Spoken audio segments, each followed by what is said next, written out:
খাও বৌমা খাও।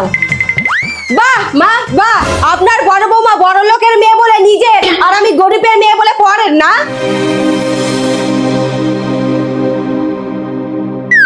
বাহ মা বাহ, আমার মুখের সামনে থেকে খাবার নিয়ে গিয়ে আপনার ছোট বৌমাকে খাওয়ালেন।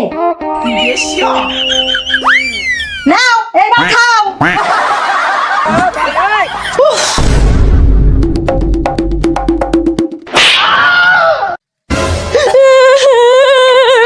মা, আপনার আদরের বড় বৌমা আমাকে চড় মেরেছে। বড় বৌমা তুমি ওকে মেরেছো কেন?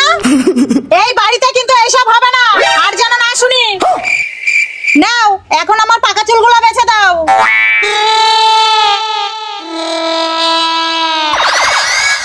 মা, ও আমাকে অনেক জোরে মেরেছে, এখনো ব্যথা করছে। ও বড় বৌমা এত জোরে কেউ মারে? দেখো তো কত কষ্ট পাচ্ছে। আর জোরে মারবে না, যাও আর মারবে না। মা, দিদি আমাকে কোনো কারণ ছাড়াই মেরেছে, দেখুন গালে 5 আঙুলের ছাপ পড়ে গেছে। বড় বৌমা দিন দিন তোমার সাহস কিন্তু বেড়ে যাচ্ছে। নিজে যাকে কেউ এত জোরে মারে? না তুমি মাথাটা পাও, তুমি ঘরে যাও। মা, अब देख तू ও মা গো, ওরে বাবা রে, ও মা গো, আমার যে কি আনন্দ হচ্ছে না। মা, আর মেরেন না মা।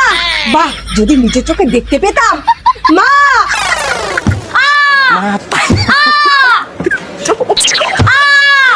ও বাবা গো, 哎呦我的妈！ 2 নম্বরই শাশুড়ি।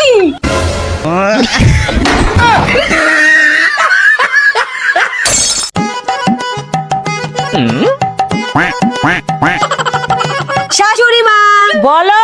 আপনি সবসময় এরকম ফুলিয়ে থাকেন কেন বলুন তো? একটু মিষ্টি মিশিয়ে বলতে পারেন না? বলো রসগোল্লা।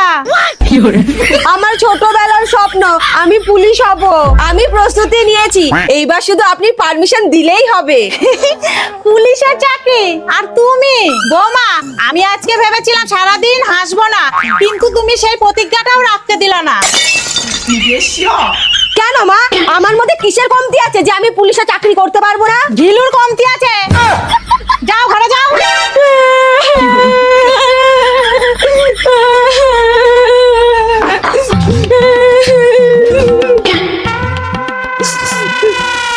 কি ব্যাপার, কি হয়েছে? ব্যাগ গুছাচ্ছ কেন? থাকবো না রে এই বাড়িতে। কেন? যেখানে আমার ইচ্ছের কোনো দাম নেই, যেখানে আমি স্বপ্ন পূরণ করতে পারবো না, সেখানে আমি থাকবো না। তোমার স্বপ্ন পূরণে কে আবার বাধা দিয়েছে? তোমার মা। চলো তো।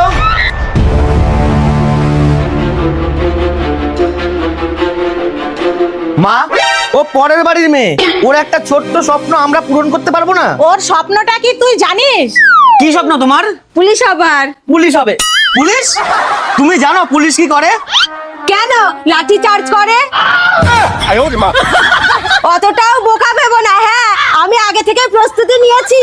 হ্যাঁ, কার ওপর? আসো আমার সাথে।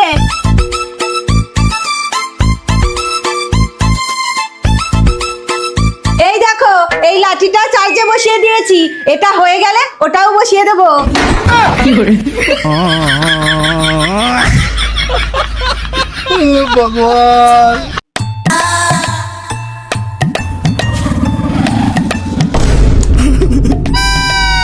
যা, আজকে তো রান্নাই করিনি, এদিকে ননদিনীও আসছে। কি করি কি করি?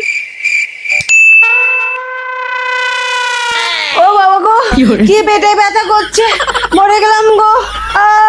ও মা গো। বাবু, এই দেখো তোমার জন্য স্প্রাইট। ও গো। এ কি, কি হয়েছে তোমার? বাবু, তুমি কাজে যাওয়ার পর থেকে আমার খুব পেটে ব্যথা করছে।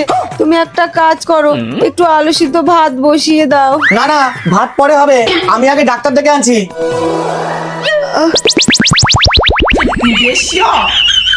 আসুন আসুন ডাক্তার ম্যাডাম, আসুন আসুন আসুন আসুন ম্যাডাম, আসুন বসুন।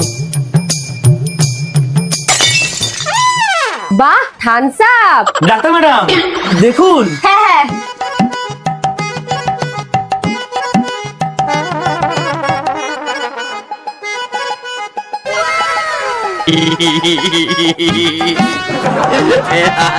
Hehehehe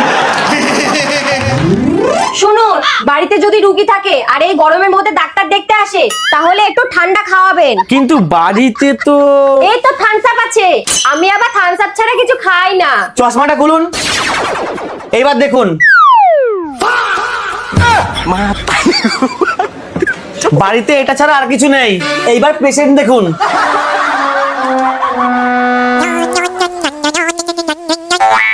হ্যালো, বলছি আজকে না আমি আসতে পারবো না, বৌদিকে বলে দিস। কিন্তু তোর জন্য যে আমি স্প্রাইট নিয়ে আসলাম। ওটা বৌদিকেই খাওয়া। ঠিক আছে। কি গো, আমি সুস্থ হয়ে গেছি, আর ডাক্তার লাগবে না। 哎呦我的妈！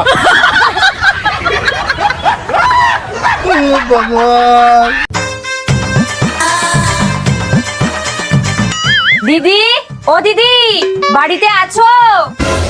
উফ, আবার চলে এসেছে। আসছি।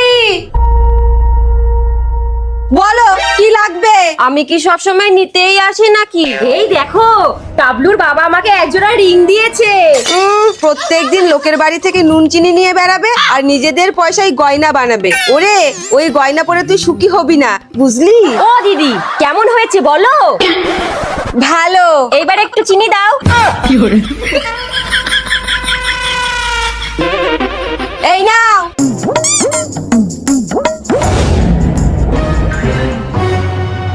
কি গো, বলি লোকেদের দেখে কিছু শেখো। ফালতু প্যাচাল পেরোনো তো, খবরটা দেখতে দাও। দেখো এরা কিভাবে চুরি করছে, তাও এদের শাস্তি হয় না।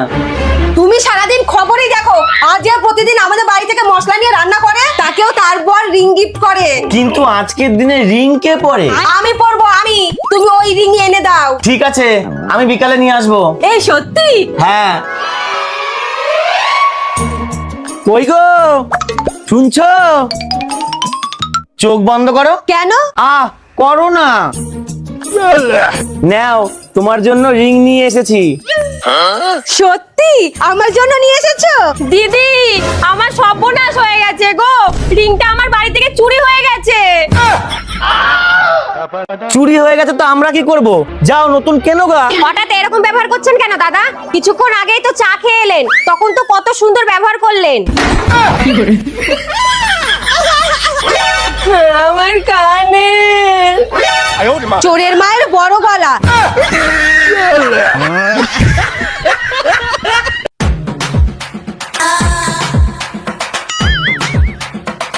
দিদি দিদি, একটু শুনুন। বলুন, এখানে মিস্টার শিবু সেনের বাড়ি কোনটা? আমারই দেওর হয়, সামনেই বাড়ি, আমাকে বলতে পারেন।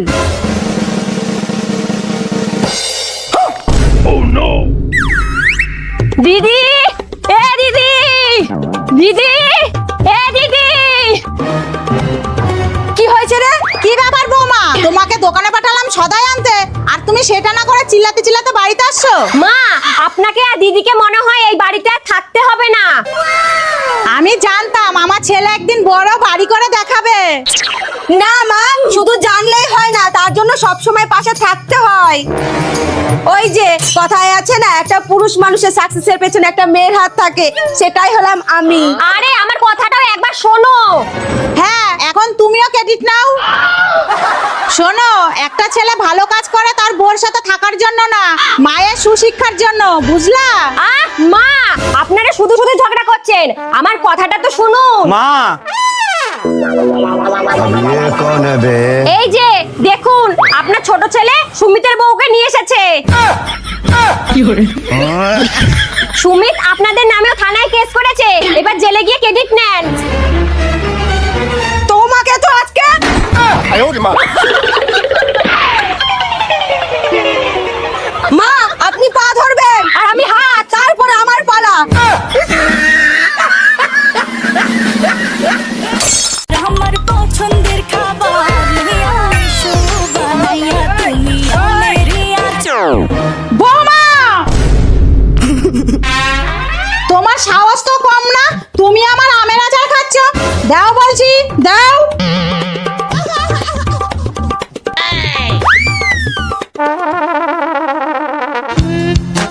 আচ্ছা দিদি, একটু আমের আচার খেলে শাশুড়ি মা এরকম করে কেন? সে অনেক বড় গল্প, পরে একদিন বলবো। না, আমাকে এক্ষুনি শোনাতে হবে। তাহলে শোন, শাশুড়ি মায়ের তখন অল্প বয়স, উনি তখন আমের আচার খেতে ভালোবাসতো। আর শ্বশুর সেই সুযোগ নিয়ে মিথ্যে কথা বলে শাশুড়িকে আমের আচারের লোভ দেখিয়ে প্রেমের জালে ফেলে। মিথ্যে কথা? হ্যাঁ, বলেছিল শ্বশুরের 4টে হিমসাগর আম বাগান আছে, তাকে বিয়ে করলে 12 মাস আমের আচার করে খাওয়াবে। কিন্তু শাশুড়ি তাতেও রাজি হয়নি। তাহলে বিয়েটা হলো কি করে? ব্ল্যাকমেল করেছিল, বলেছিল তার বাগানের আমের আচার করে শাশুড়িকে খাওয়াতে না পারলে বাগানেই আগুন ধরিয়ে দেবে। তাহলে কাউকে আচার খেতে দেখলে শাশুড়ি এত রেগে যায় কেন? কারণ শ্বশুর মিথ্যে কথা বলেছিল, তার কোনো আম বাগানই ছিল না, ছিল 4টে পেয়ারা বাগান। কিন্তু তখন ছিল না, এখন তো আছে। আর তোর দেওয়ারও তো আমের আচার খাইয়েই আমার মন চুরি করেছে, আর বলেছে 12 মাস ওদের বাগানের আম দিয়ে আচার করে খাওয়াবে। তোর বড় তোকে মিথ্যে কথা বলেছে, আম বাগান এখনো নেই।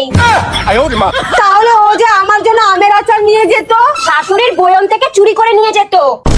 আজকে আসুক বাড়িতে। ওই পেয়ারা গাছ কেটে যদি আমি আম গাছ না লাগিয়েছি তাহলে আমার নামও পূজা না। এখন পেয়ারা বাগানও নেই, শ্বশুর জুয়ো খেলে সব হেরে গেছে। কোথায় যাচ্ছিস? শাশুড়ি মা তখন যেটা পারেনি আমি এখন সেটা করব। বাপের বাড়ি চলে যাব। বন্ধুরা মেরে বাগান